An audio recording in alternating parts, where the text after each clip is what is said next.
In this video, I'll be talking about some expectations people have versus the actual realities of doing a PhD. Hey guys, welcome back to the channel. My name is Aamir Hussain. I love to talk about research so much so I decided to make YouTube videos about it. And today is a two-part special where we're going to talk about some expectations people have about doing a PhD and the actual beneficial but unfortunate realities of some of those expectations. So I did some field testing. I got a few questions from people that I know who are doing a PhD, have done one, and I've kind of culminated a few examples. Now, I mentioned before it is a two-part special because there were so many to talk about, so I decided to put some of them in this part one, and then next week on Sunday there'll be part two, which we will go in a bit further as to some other expectations that you might find interesting. Now, a PhD entails so many things, and a lot of people have different experiences and expectations.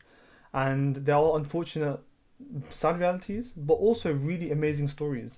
So I'm hoping to be as honest as I can here to show you the good, the bad, and the ugly about doing a PhD. So for those of you who are thinking of doing one, you have some more informed understanding. For those who are doing one right now, you're more kind of prepared as to what to expect and not to have false expectations, but also to enjoy things you might not enjoy.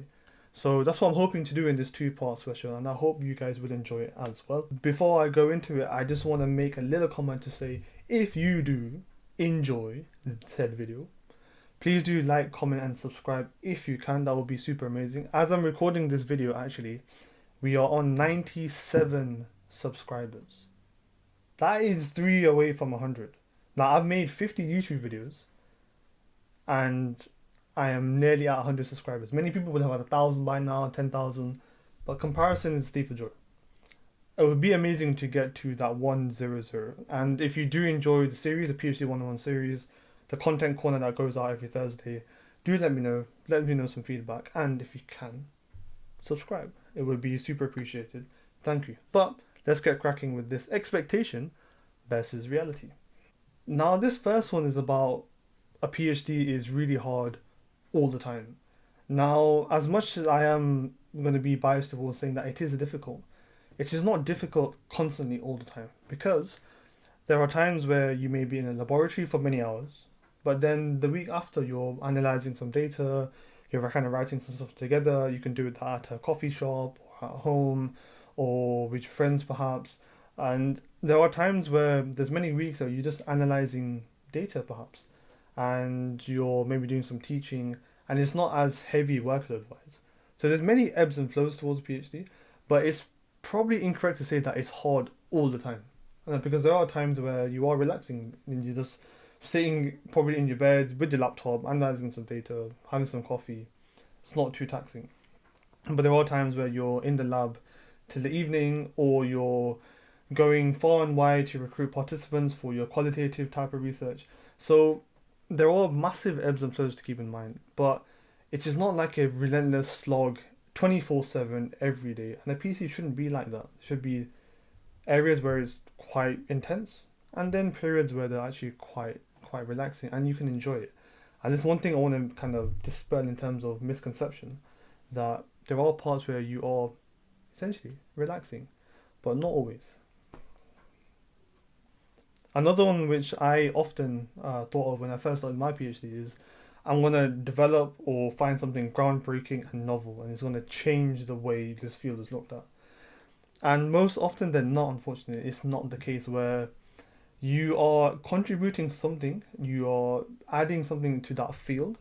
You might have had a little bit of a dent in terms of breaking something new, but many often people might spend the entire PhD disproving something. They might spend the entire PhD eliminating one avenue of interest. So say, for example, these groups of anti-cancer drugs cause this effect on this type of cancer. Let's say breast cancer, for example. Somebody's entire PhD will be proving that this type of drug isn't as good as another type of drug. Now, that's incredibly important information because they can remove that potentially as an avenue for further development. But it's not like you're changing the field completely.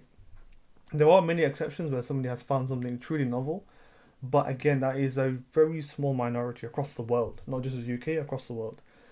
And it's something to bear in mind when you're going in towards a PhD, even when you started, that look at it more as to what you're gaining as a researcher, the skills, the experience, the adventures you go on, and knowing that, okay, you've added something important into the field. And if you have your hopes up about, I say, I'm going to change cancer biology, I want to change pharmacology or cognitive psychology perhaps, it's going to hurt you later on, where then you become discouraged to continue a PhD because you didn't set the heights that you were expecting. Now, don't get me wrong, you can do a lot, but it takes actually many years and combinations of PhDs and postdocs and research groups to put something groundbreaking that goes onto news.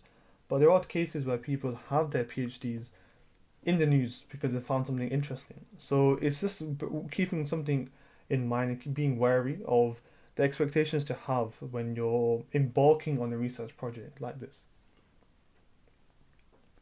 Another one, kind of expectation that I found amusing when I first started and then kind of bit the bullet later on, where it was a notion of, yeah, I want to publish every year. I'll publish this review, then that research article, then that collaboration project. Unfortunately, research takes time. Quality research takes time. If you want to publish in high ranked journals and peer reviewed kind of publications with impact factors of 7, 8, 9, even higher, it takes sometimes years to produce one quality paper. Now, with the postdoc that I'm in, each PhD student that comes out of the research group I'm part of, one review and one strong article comes out of the entire PhD. And that's with a lot of funding, a lot of resources, where they culminate everything together into one high quality research paper that gets published in a very high ranked journal. And even with reviews, even with other articles, it takes time. It really does take, even if it's a review article, even if it's like a short communication, high quality research requires a lot of funding as well. It's not just the time, it requires a lot of funding. And I put this in the sense of, if you're doing a lot of quantitative work, it's expensive to do research. You need thousands of pounds just to set things up.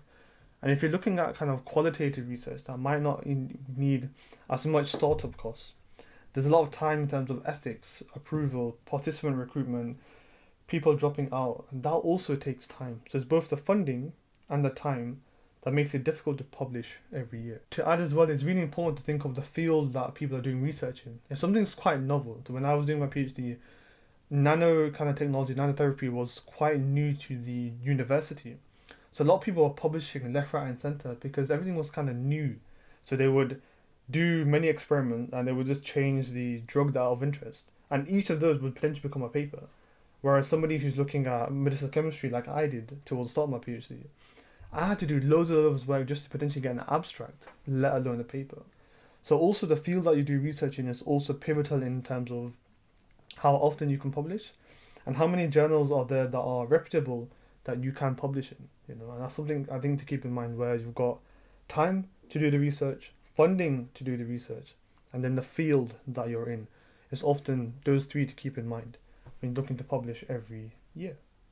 Now, one expectation that I wish was actually true, which really isn't, is this notion of living the academic dream.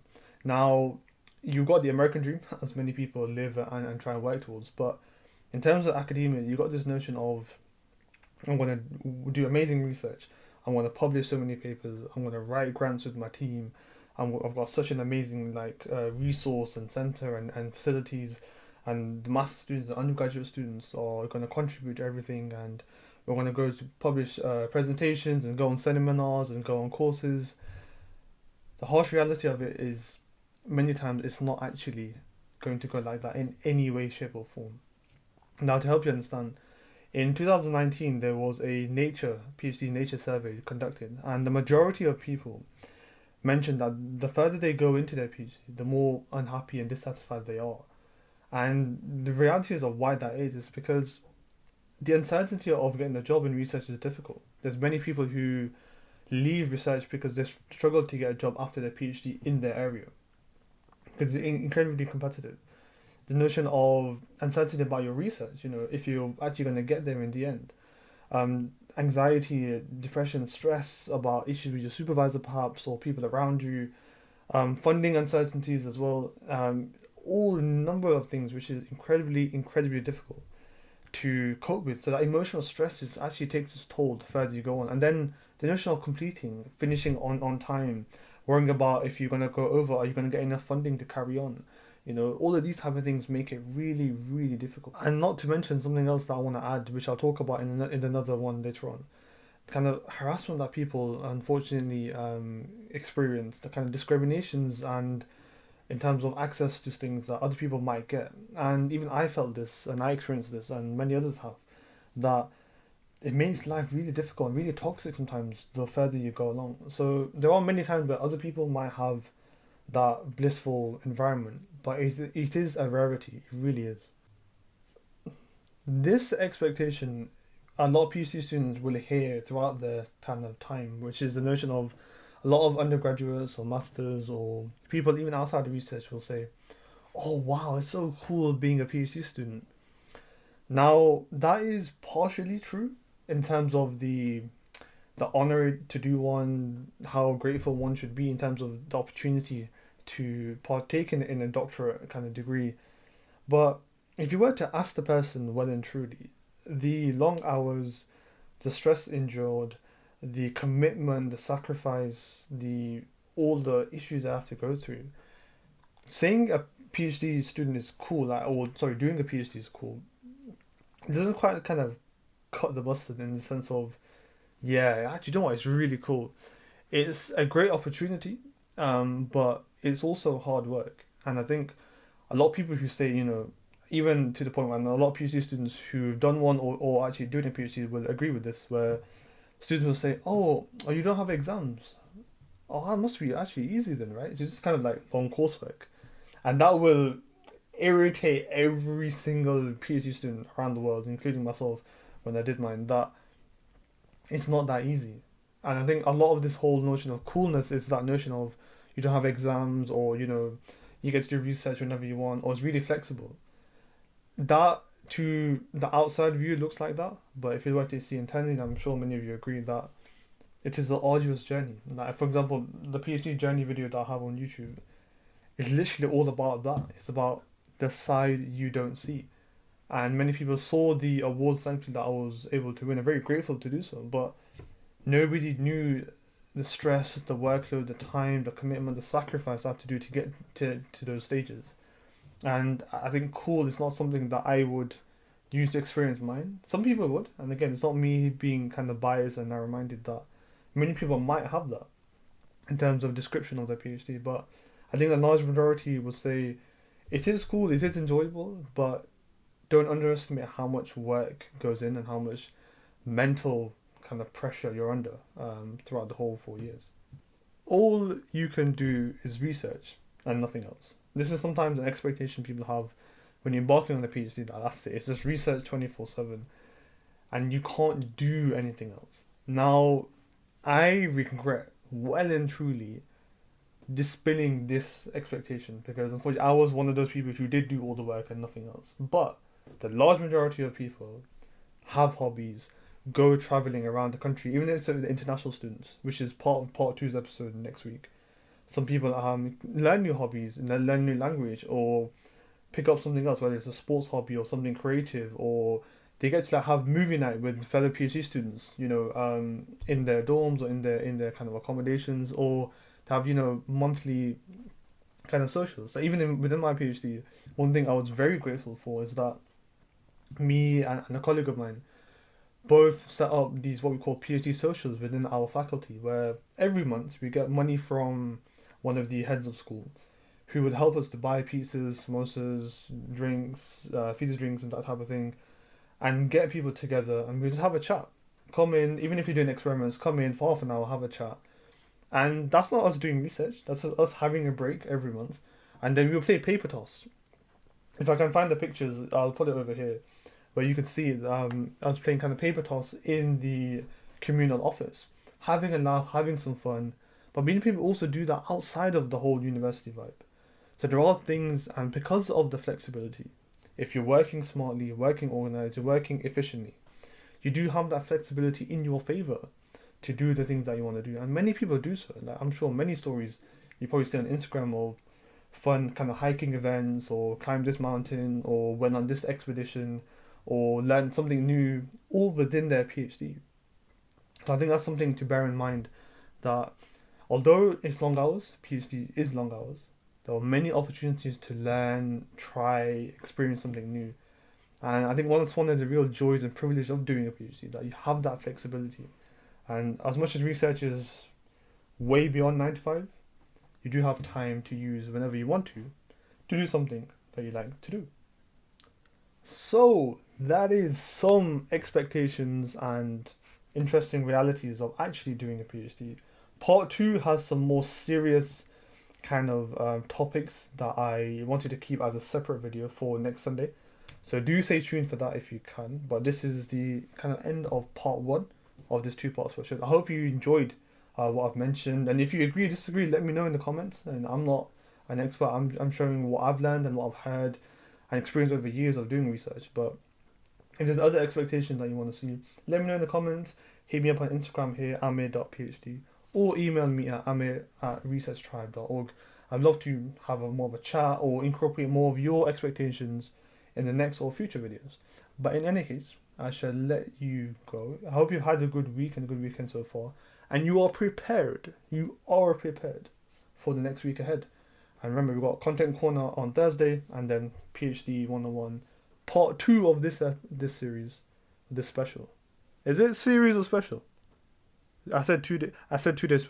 I said 2 days special, didn't I? So this is part one, and part two will be next Sunday. And I hope you do enjoy it. And in any case, take care, look after yourself, and see you next week.